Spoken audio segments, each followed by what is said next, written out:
The woman who stepped through the airlock didn't look afraid. That was the first thing Kai noticed. She should have been terrified. There were at least 30 weapons pointed at her, held by aliens who looked ready to fire at any sudden movement.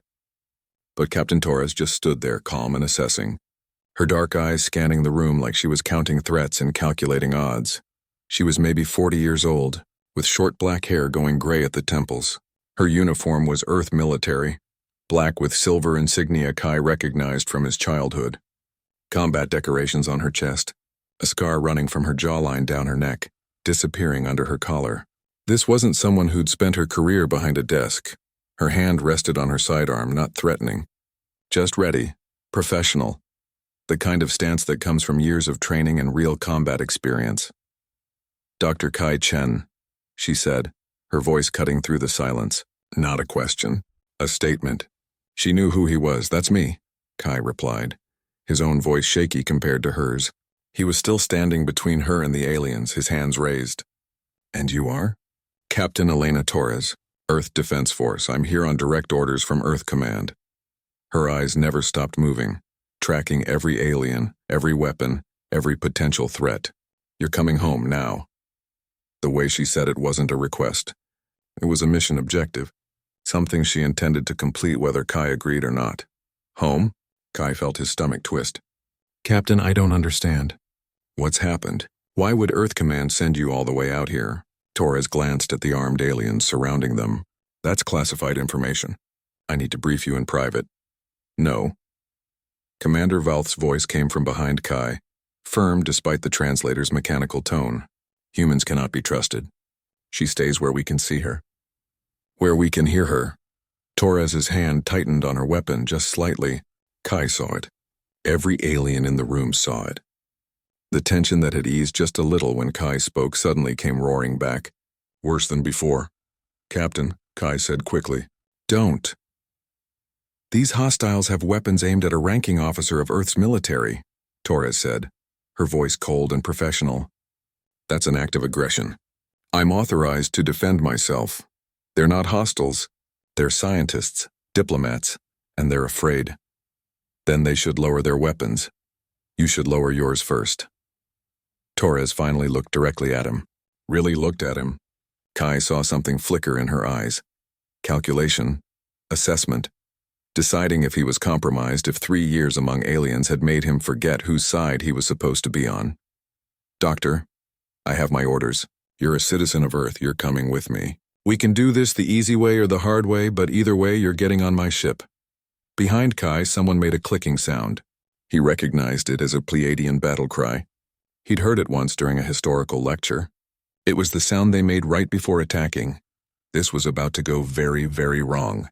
"Everyone stop," Kai shouted, loud enough that his voice echoed off the metal walls. "Just stop and think for 1 second.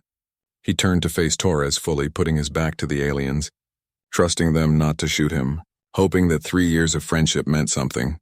"Captain, look at them. Really look. They're not soldiers. That Krillian over there, the one with the rifle, his name is Trix. He works in the cafeteria, makes jokes about how humans can't handle spicy food. The Pleiadian floating near the door? Dr. Senna, she's a biologist. We've been working on a vaccine together for 2 years. These aren't warriors. They're people. They're afraid." "Then they shouldn't point weapons at Earth military personnel," Torres said flatly. "And maybe Earth military personnel shouldn't walk into peaceful research stations expecting everyone to just follow orders." Kai shot back. His hands were shaking now, from adrenaline or fear or frustration, he wasn't sure. "You came in here like this is enemy territory. Like they're the threat, but they've done nothing wrong. Nothing except try to protect themselves from us, from humans, because they know what we're capable of." Something shifted in Torres's expression. Not much, but enough. Maybe she was remembering her mission briefing, whatever it had said about this station. Or maybe she was just a good soldier who knew when to adapt tactics. "What do you want me to do, Doctor?" "Show them you're not a threat. That humans can be trusted. That we're not all—" Kai paused, searching for the right words. "That we're not all the monsters they think we are." Torres was quiet for a long moment. Kai could see her thinking, weighing options. Finally, she took a slow breath and looked around the room at all the aliens watching her. "My mission is to retrieve Dr. Chen and return him safely to Earth," she said loudly, making sure everyone could hear. I'm not here to harm anyone. Not here to start a fight. Just here to bring one human home. She moved her hand away from her weapon. Slowly, obviously. Then she reached down and unclipped the holster from her belt. She held it up so everyone could see it. I'm going to disarm myself, Torres announced, as a show of good faith. But if anyone shoots while I'm doing this, I swear I'll haunt every single one of you. That last part might have been a joke. With Torres, it was hard to tell. She knelt down, placed the holster with the weapon on the floor, and kicked it across the room toward Commander Valth's feet. It skidded to a stop right in front of him. The room stayed silent. Nobody lowered their weapons, but nobody fired either. Torres stood up, hands spread to show they were empty. There, I'm unarmed. In the middle of a station full of aliens who don't trust me. If I wanted to start trouble, this would be a really stupid way to do it, wouldn't it? Valth looked down at the weapon at his feet, then at Torres, then at Kai. His skin was still dark purple, still afraid, but not quite as dark as before. You have 10 minutes, Valth said finally. Talk to Dr. Chen, explain why you're here. But we will be watching, and if you make any threatening moves, any at all, we will respond. Torres nodded once, sharp and military. Understood, Commander. Valth gestured toward a small briefing room off to the side of the command center. It had glass walls, so they could talk privately but still be observed. Kai followed Torres into the room, very aware of all the weapons still pointed in their general direction. The door slid shut behind them. Torres immediately pulled out a small device from her pocket and activated it. A soft humming sound filled the room. Signal jammer, she explained. They can see us, but they can't hear us now. And no one's recording this conversation. Is that really necessary? Kai asked. You'll understand in a minute. Torres pulled up a holographic display from her wrist computer. How much do you know about what's been happening on Earth? Not much. News takes a while to reach out here, and most of what I get is general updates. Last I heard, everything was fine. The new space program was expanding. Diplomatic relations were improving with the Galactic Council. Standard stuff. Yeah, well, things changed. Fast. Torres tapped her wrist and the hologram shifted, showing images that made Kai's blood run cold. Cities burning. Not just burning, but being torn apart. Massive creatures bigger than anything Kai had ever seen, ripping through buildings like they were made of paper. They looked wrong. Geometrically wrong, like someone had tried to create life using only straight lines and sharp angles. 6 months ago, Torres began, her voice flat and emotionless in the way soldiers talk about horrible things. Earth made first contact with a species we're calling the Devourers, silicon-based life forms. They don't communicate, don't negotiate, don't even seem to notice we're intelligent. They just consume. Everything biological. Plants, animals, people. They eat it all and move on. The images kept coming. Soldiers firing weapons that seemed to do nothing. Tanks burning. Aircraft falling from the sky. And bodies. So many bodies in the streets, Kai felt sick. He grabbed the edge of the table to steady himself. How many? 32 million dead in the first month. Torres's voice didn't change, but Kai saw her jaw tighten. Singapore was wiped out in 3 days.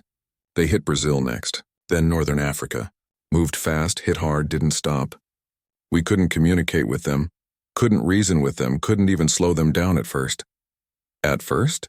We learned, adapted, developed new weapons. The things are tough, but they're not invincible.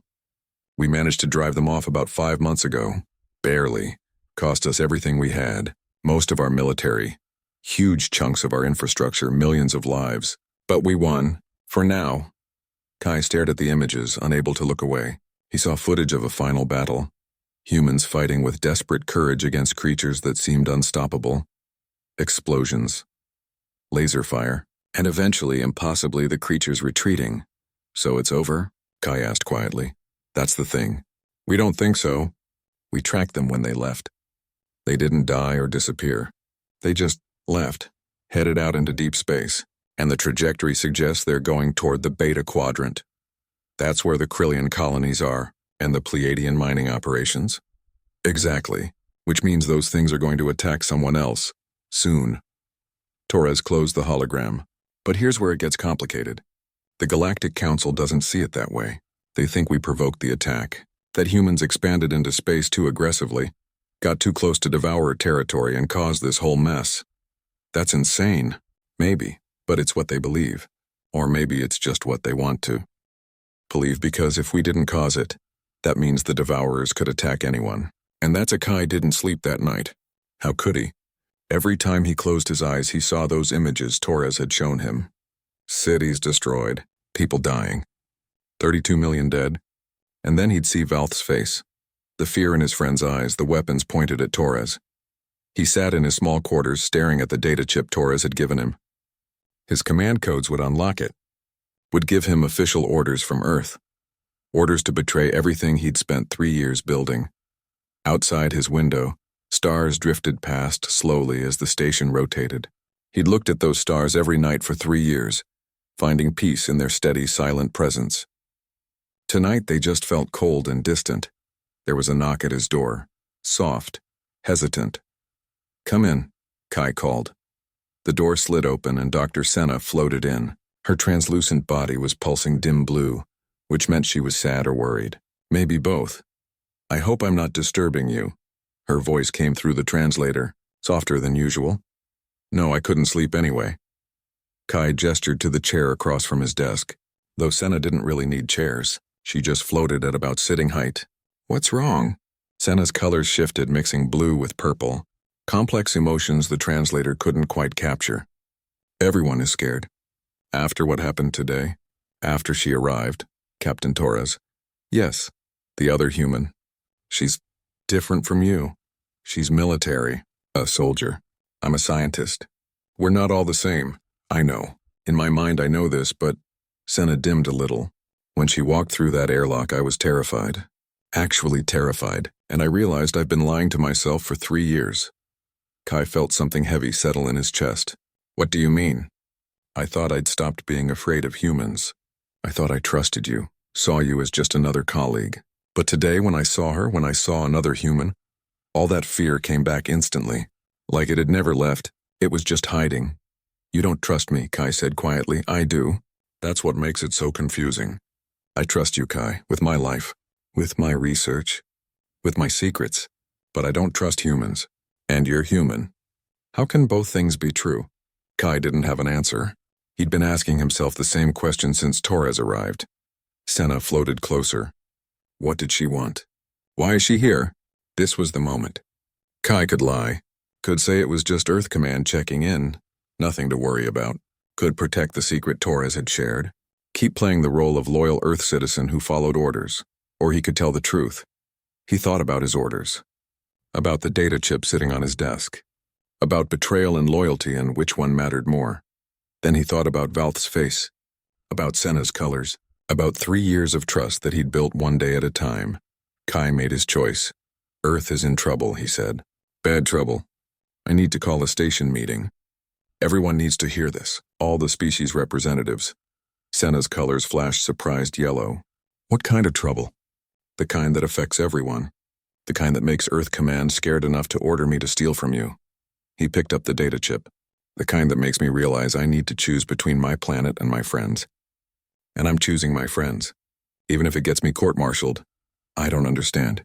You will. Get everyone to the main conference room. I need to tell them something. And I need Captain Torres there too. An hour later, the conference room was packed. Every species had sent representatives. The Krillians, Pleiadians, Zathrians, Moth People, and dozens of others Kai had worked with over the years. Commander Valth sat at the head of the table, his skin still showing traces of worried purple. Torres stood in the corner, arms crossed, looking like she wanted to be anywhere else. She'd argued with Kai for 20 minutes about this. Told him it was insane, that he'd be throwing away his career, his loyalty to Earth, everything. That command would consider this treason. Maybe, Kai had said, but it's the right thing to do. Now, standing in front of everyone, he wasn't so sure. His hands were shaking. His mouth was dry. These were his friends, but they were also representatives of galactic powers. What he was about to do could have consequences far beyond this station. Thank you for coming, Kai began, his voice steadier than he felt. I know today has been difficult, frightening. Having Captain Torres arrive so suddenly, the weapons, the tension. I'm sorry for all of that. Just tell us why she's here, Valth said. Why Earth Command sent a soldier to retrieve you. Kai took a deep breath. I'm going to tell you everything. Not because I have to, because I choose to. Because I've lived among you for 3 years, and in that time you've become more than colleagues. You've become friends, family, and I won't lie to family. He pulled out his personal datapad and projected the holographic display large enough for everyone to see. Then he loaded the images Torres had shown him. The destruction, the creatures, the battle, everything. The room went silent as the images played. Kai watched their reactions, saw the horror, the disbelief, the growing understanding of just how bad things had gotten on Earth. 6 months ago, Kai explained, Earth made first contact with a species we call the Devourers. Silicon-based lifeforms. They attacked without warning, without communication. They didn't want to negotiate or understand us. They just wanted to consume. Everything biological. Every living thing. The images showed the creatures in detail now. Massive angular things that moved wrong, like glitches in reality. 32 million humans died in the first month. Whole cities were destroyed. We couldn't stop them at first. Couldn't even slow them down. But eventually we adapted, developed new weapons, fought back with everything we had, and we won, barely. Drove them off about 5 months ago. Valth's skin had gone pale. 32 million? We survived. But the Galactic Council doesn't see it that way. They think we provoked the attack. That human expansion into space was too aggressive and we brought this on ourselves. So they've issued an ultimatum. All humans must return to Earth within 72 hours or Earth faces permanent quarantine. Complete isolation from the galactic community. The room erupted. Multiple species started talking at once. The translator struggled to keep up with all the different languages. That's extreme, someone said. If they were defending themselves. But how do we know they're telling the truth? Silence. Valth's voice cut through the chaos. He looked at Kai with those large alien eyes. This is why she's here? To take you home before the deadline? Partly, Kai said. He glanced at Torres, who shook her head slightly, warning him. But he'd already made his choice. But that's not all. Earth Command has a plan. They want to prove what really happened. Show the galaxy the truth about the Devourers before we're cut off. He brought up the technical schematics, the station's quantum communication array. They want me to steal your technology. The quantum array is the only device powerful enough to broadcast across the entire galaxy simultaneously. If Earth can adapt it, build their own version, they can send the battle footage and sensor data to every civilization at once. Prove we were defending ourselves. Prove the Devourers are real. The silence that followed was absolute. Kai could hear the station's ventilation system humming softly. Commander Valth stood slowly. You were ordered to steal from us. Yes. To betray our trust. Yes. And yet you're standing here telling us this. Why? Kai looked around the room at all the faces watching him. Some angry, some confused, some just waiting to understand. Because I've been thinking about trust, Kai said. About what it means. For 3 years I've been trying to prove that humans can be trusted, that we're not the monsters you think we are, that we can be peaceful, cooperative, part of the galactic community. He picked up the data chip containing his orders and held it up. Earth Command wants me to prove humans aren't dangerous by doing something dangerous. They want me to earn your trust by betraying it. But that's not how trust works. Trust isn't built on deception. It's built on honesty, even when that honesty cost you everything. Torres pushed off from the wall. Dr. Chen, stop. You're committing career suicide. Possibly actual suicide if Command decides you're a traitor. Maybe, but I'd rather be a traitor who told the truth than a spy who destroyed everything I've built here. Kai looked back at Valth. I'm telling you this because you deserve to know. Because I'm hoping that 3 years of friendship means something. And because honestly, I think isolation is the wrong choice for everyone. How so? A Pleiadian representative asked. Kai brought up the tactical display Torres had shown him. The trajectory of the Devourers after they left Earth. Because those things didn't die. They retreated. And they're headed toward the Beta Quadrant. Toward your colonies, Commander Valth. Toward the Pleiadian mining operations. Toward populated worlds. We tracked them. They'll be there in less than a year. The room erupted again, louder this time. Valth's skin flashed through multiple colors, anger, fear, disbelief. You're saying those creatures are coming for us next? Valth demanded. I'm saying they might. We don't know for sure. But if they do, and Earth is isolated, we can't help you. Can't warn you. Can't share what we learned about fighting them. You'll face them alone, unprepared, just like we were, and millions of your people might die. This could be a lie, someone shouted. A trick to avoid isolation. It could be, Kai ADM. 18 hours passed. Kai counted every one of them. The guards outside his door changed shifts 3 times. Meals were delivered through a slot like he was dangerous. Maybe to them he was. The human who'd admitted his own government wanted him to steal from them. The man who'd stood in front of everyone and basically announced he'd been sent here as a spy. Trust was a funny thing. You could build it for years and watch it crack in seconds. Kai tried to sleep but kept seeing those images. The devourers tearing through cities, 32 million dead, then Valth's face, cycling through colors of fear and betrayal. Then Torres, stone-faced and military, watching him throw away everything Earth had sent him to do. His communicator kept beeping. Messages from Earth Command, increasingly angry messages demanding reports, updates, compliance. The final one was from Admiral Zhang herself, threatening court-martial if he didn't respond within 6 hours. He muted it. On the station, he could hear increased activity through the walls. People running, talking urgently, equipment being moved. The science teams working around the clock, checking and rechecking the data he'd given them. Looking for proof. Looking for lies. Torres's guard allowed her to visit around the 20-hour mark. She looked exhausted, dark circles under her eyes. She sat heavily in the chair across from his desk. "They're still analyzing," she said without preamble. 3 separate teams all working independently. Krillians, Pleiadians, and some species I can't pronounce. They're being thorough. That's good. Means they're taking it seriously. Or they're building a case against us. Torres rubbed her face. "I've been getting messages too." From command. "They're not happy." "Yeah, I figured. They want to know why we haven't extracted yet, why you haven't completed the mission, why I'm not forcing compliance." She laughed, bitter and tired. One message asked if I'd been compromised. If the aliens had done something to me. Because obviously the only reason I wouldn't follow orders is if I was being controlled. Kai understood that. The military mindset. Orders were orders. You followed them, or you had a really good reason. Conscience didn't count as a really good reason. "Do you regret it?" he asked. Torres was quiet for a long time. "Ask me again when we know how this ends. If the data checks out, if they believe us, if something good comes from this, then no. I'll sleep fine knowing I chose trust over tactics. But if this goes wrong, if we handed our enemies our weaknesses and got nothing back," she trailed off. "Yeah, then I'll regret it. Every day for the rest of my probably short life." "You think they'll court-martial us? Best case scenario? Dishonorable discharge. Worst case? Treason charges. Execution maybe, depending on how badly this plays out." She met his eyes. "But that's only if we ever make it back to Earth, which seems unlikely at this point." The deadline was approaching. 32 hours left. After that, Earth would be quarantined. Kai and Torres would be stuck here, cut off from their homeworld forever. If the aliens decided humans weren't trustworthy after all, they might not even survive that long. A chime sounded at the door. Not the food slot. The actual door. The guard opened it and Commander Valth entered. His skin was a color Kai had never seen before.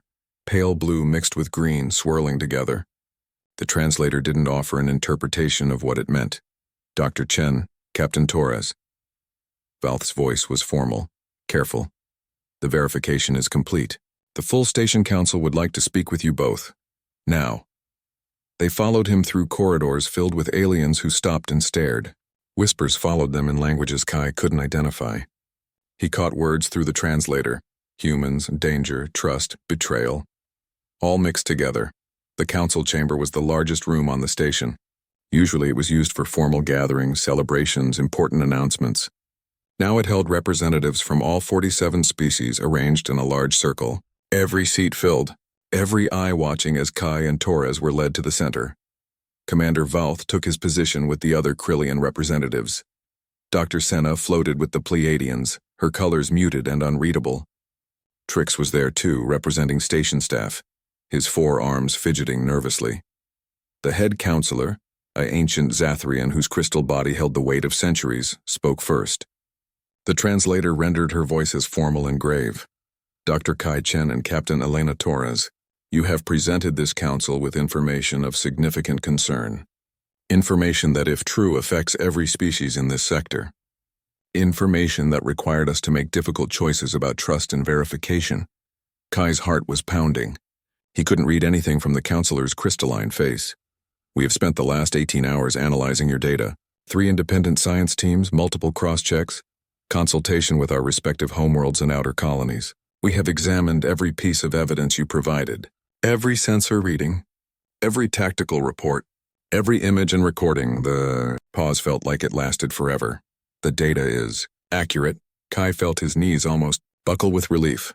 "Our deep space monitoring stations have confirmed unusual readings. Near our outer colonies," the counselor continued, "readings that match the signatures you provided for these devourer entities. The Krillians detected them 3 weeks ago but classified them as asteroid anomalies. The Pleiadians noticed similar readings near their mining operations and attributed them to equipment malfunction. We were wrong. You were correct." Valth stood, his skin now showing clear patterns that the translator finally identified as deep shame. "I owe you both an apology, particularly you, Dr. Chen. For 3 years you lived among us, worked with us, proved your trustworthiness through actions, not just words. And when another human arrived, I immediately assumed the worst, pointed weapons at you both, treated you like enemies." "You were afraid," Kai said quietly. "I understand that. Fear is not an excuse for betraying friendship." Valth looked around the chamber. Dr. Chen could have stolen what his government wanted, could have hidden the truth from us. Instead, he risked everything to be honest. That took more courage than any battle I've ever fought. A Pleiadian scientist spoke up. "Our projections suggest the Devourers will reach our mining colonies in approximately 8 to 10 months. Without preparation, without understanding what we're facing, casualties could be catastrophic. Earth's data about how to fight these creatures might save millions of lives. Perhaps billions," another added, "if they continue spreading after the Beta Quadrant." The ancient counselor's crystal body reflected light in patterns that suggested deep thought. "This brings us to a difficult decision. The Galactic Council has issued an ultimatum requiring Earth's isolation, but that ultimatum was based on the belief that Earth caused this situation through aggressive expansion. The evidence suggests otherwise. Earth was defending itself against an unprecedented threat. Some species will not see it that way," a moth representative said, their wings fluttering with agitation. "They will say Earth should have warned us sooner. That 6 months is too long to wait." "Earth couldn't warn anyone," Torres interjected. "The Council had already decided to isolate us. Any attempt at communication would have been seen as manipulation or desperation. Dr. Chen's honesty was literally our only option." "And yet," the counselor said, "that honesty revealed that your government sent you here to steal from us, to betray the trust Dr. Chen had built. How do we reconcile that?" Kai took a breath. "You reconcile it by understanding that governments aren't people. Earth Command made a decision based on fear and desperation. They saw isolation coming and panicked, made a bad call, but that doesn't mean all humans are untrustworthy. It means we're scared and trying to survive. Like everyone else in this room," Valth added quietly. The council chamber buzzed with conversation. Multiple species talking at once, debating, arguing. The translators struggled to keep up. Kai caught fragments. "Can't ignore the threat. But trusting humans. Our colonies are at risk. Precedent this sets." Finally, the ancient counselor raised a crystalline hand for silence. "The station council has deliberated and reached a decision. We will not enforce Earth's isolation order. Instead, we are recommending to the Galactic Council a different approach, a joint task force. Humans and aliens working together to study these devourers, to understand them, to develop defenses, to prepare for their arrival in the Beta Quadrant." The room erupted.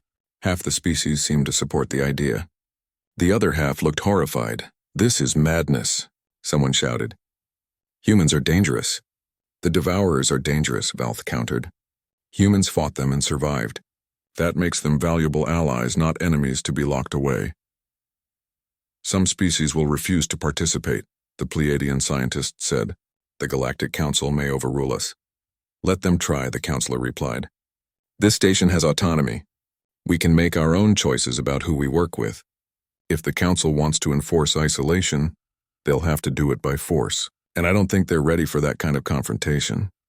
She turned to face Kai and Torres directly.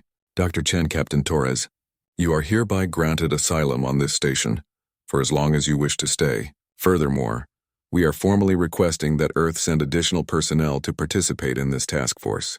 Scientists, military advisors, anyone with experience fighting the Devourers. We need your knowledge, your expertise, your courage. Torres looked stunned. 6 months changed everything. The station that had once been a quiet research outpost was now the center of something unprecedented. The task force had grown from 17 species to 31. 200 individuals working together, training together, preparing for a threat that was getting closer every day. The corridors were different now. You'd see a human marine walking alongside a Krillian weapons specialist, discussing tactics. A Pleiadian engineer would float past, chatting with 3 humans about shield modifications.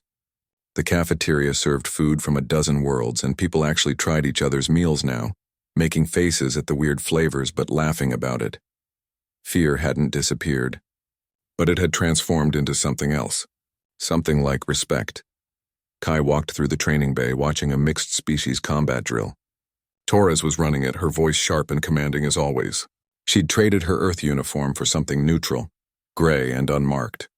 Most of the human volunteers had done the same. They weren't representing Earth anymore. They were representing survival. Chen, Torres called out. Tell your Zathrian friend that hiding behind a rock formation doesn't count as tactical positioning if the enemy can see your crystalline butt glowing from 300 meters away. The Zathrian in question, a warrior named Shale, made what Kai had learned was their version of laughter. A sound like wind chimes in a storm. The captain has no appreciation for natural luminescence. I have plenty of appreciation, but the Devourers won't care how pretty you look when they're eating your squad. It was strange how easily they'd fallen into this rhythm. Humans teaching aliens about aggressive tactics, aliens teaching humans about patience and long-term thinking. Everyone learning that their way wasn't the only way, and sometimes the best solution came from combining approaches that seemed completely opposite. Dr. Senna floated up beside Kai, her colors bright and excited. Have you seen the latest analysis? The crystal entities figured out something important about Devourer communication patterns. It's not language exactly, but they're definitely coordinating somehow. If we can disrupt that coordination, we can split them up, make them easier to fight. Kai had read the report. It was brilliant work. The kind of breakthrough that only happened when you got different types of minds working on the same problem. How long until we can test it? That's the thing. We might not have to wait. Senna's colors dimmed to worried blue. Long-range sensors detected a Devourer scout group 4 days ago, headed toward the mining colony on Theta 7. They'll arrive in approximately 72 hours. Kai felt his stomach drop. That's sooner than we projected. By 3 months, yes. They're moving faster than we thought. Or maybe this is just a scout group ahead of the main force. Senna pulsed anxious purple. Commander Valth is assembling a response team. Torres is leading the tactical planning. They want you to coordinate the different species approaches. Make sure everyone understands each other's roles. How many ships? 12 mixed crews. About 60 personnel total. Her colors flickered. First real combat test of everything we've built. First real test of whether trust could survive actual battle. Whether species that had feared each other 6 months ago could fight together now. Whether everything they'd worked for would hold together when lives were actually on the line. I'll get to the command center, Kai said. The command center was controlled chaos. Holographic displays showed the Theta 7 system, the approaching Devourer scout group, and the task force's battle plan. Representatives from every participating species crowded around, offering input, raising concerns, working through problems. Valth stood at the center, his skin cycling through focused purple patterns. He'd grown into his role as task force commander over the past months. The fear that had defined him that first day was gone, replaced by something harder, more determined. Dr. Chen, Valth acknowledged. We're finalizing the engagement strategy.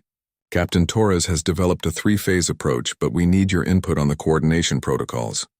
Torres pulled up a tactical display. Phase 1.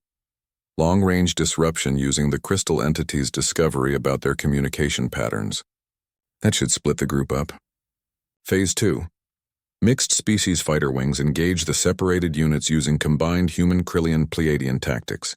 Phase 3. If anything gets through to the colony, ground defense using Zathrian crystalline barriers and human rapid response teams.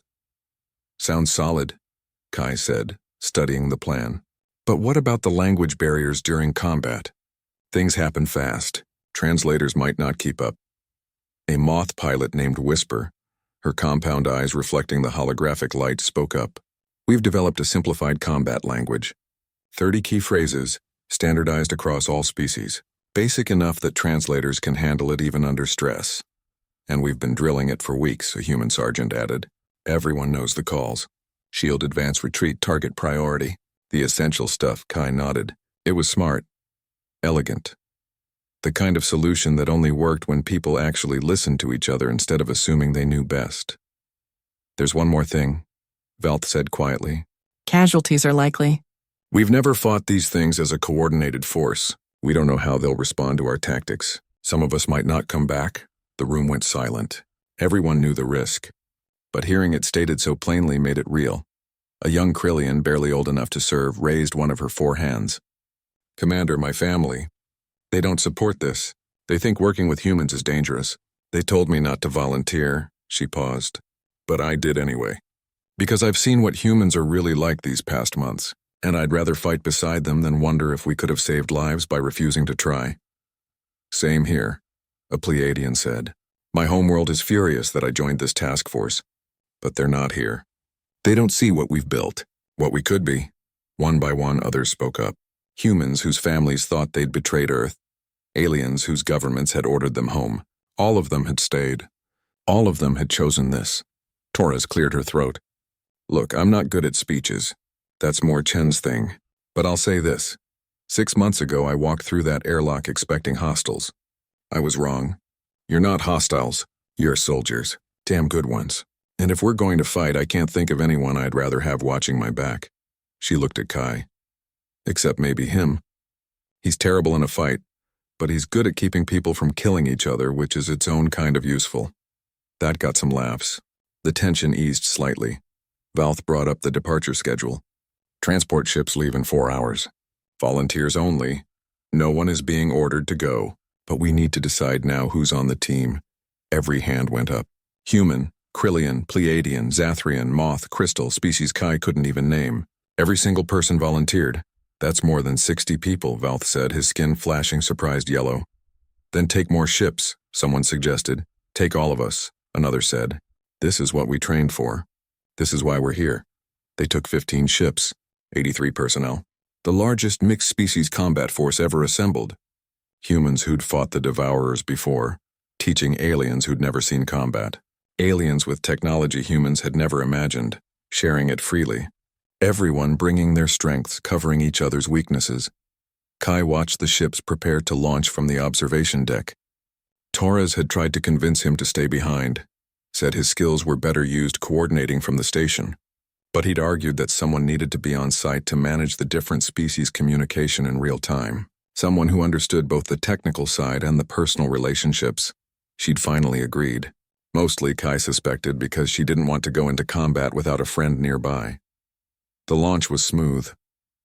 15 ships moving in formation, a sight that would have been impossible 6 months ago.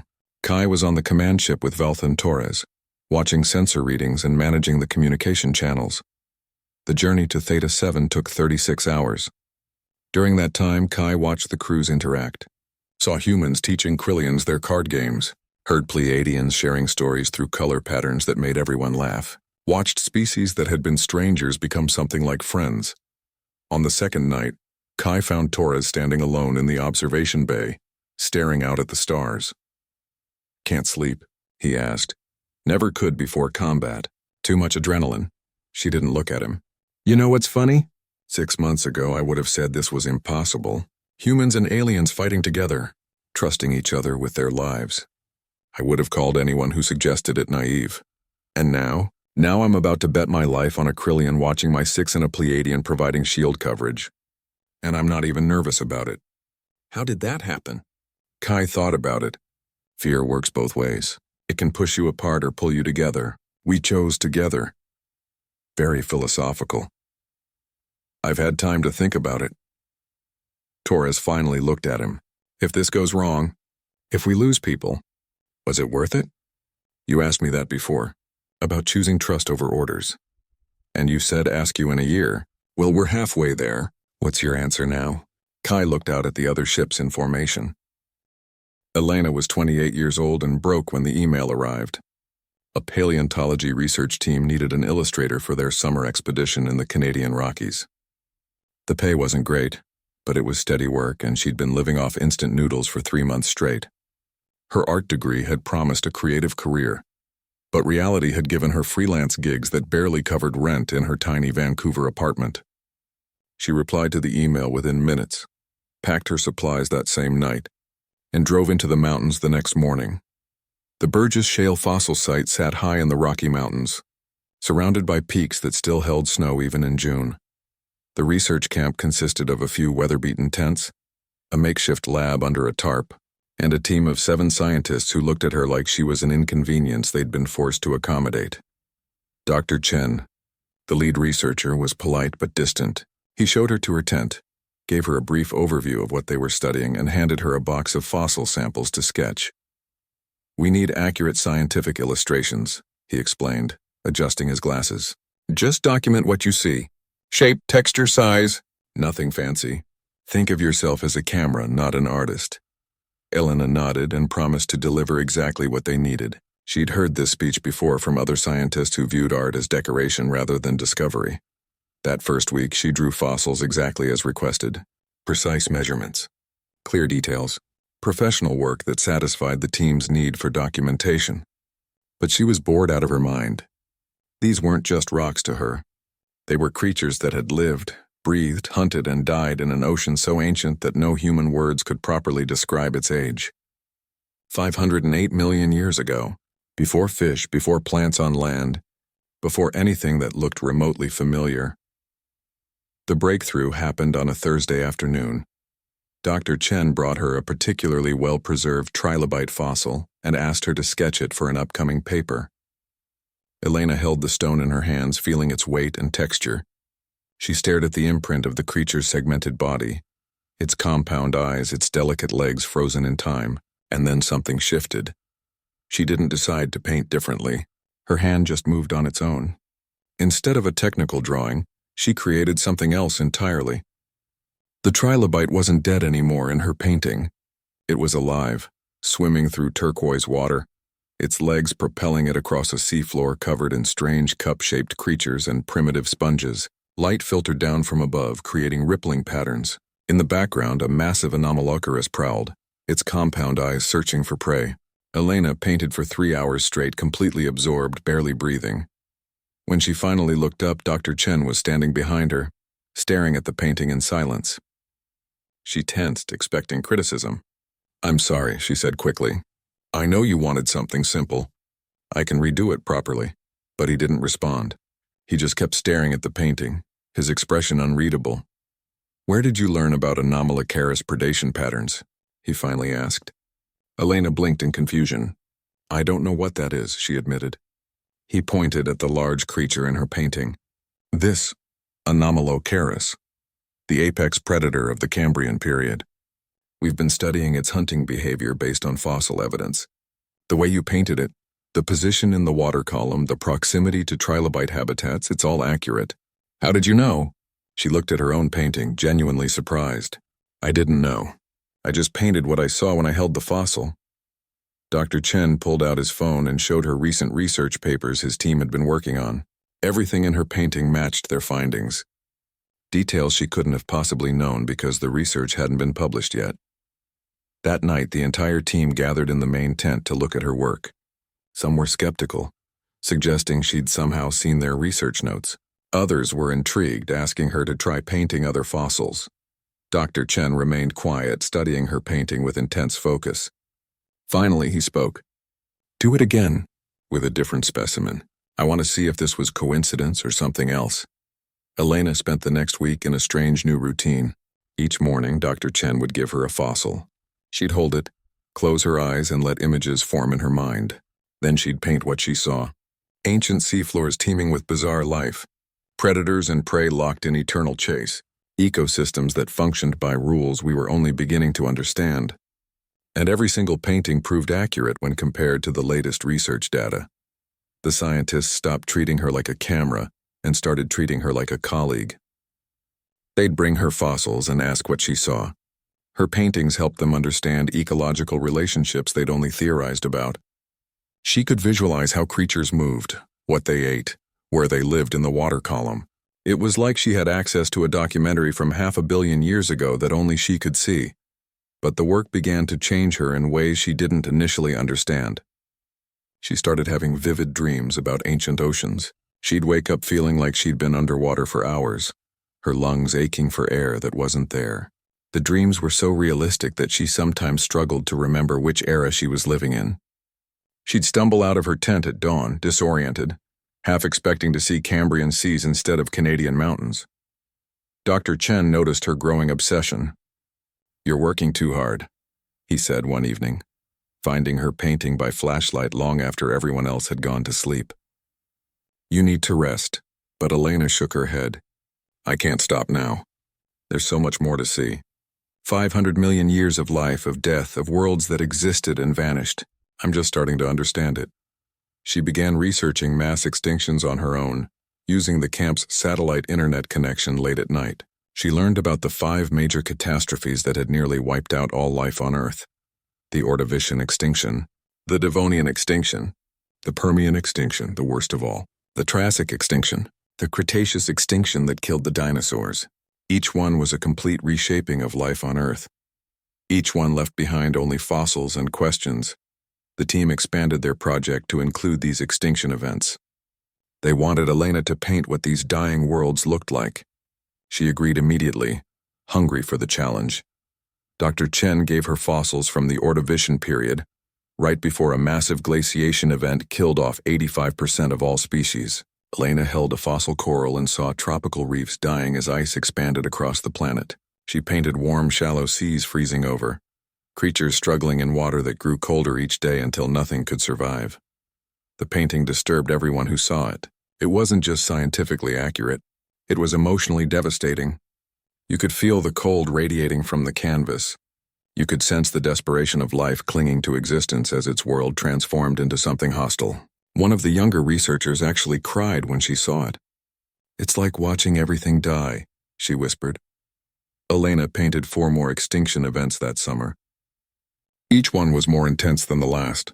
The Devonian extinction with its oxygen-starved oceans, the Permian extinction with its volcanic hellscape and superheated atmosphere, the Triassic extinction with its rapid climate swings, the Cretaceous extinction with its asteroid impact and global firestorms.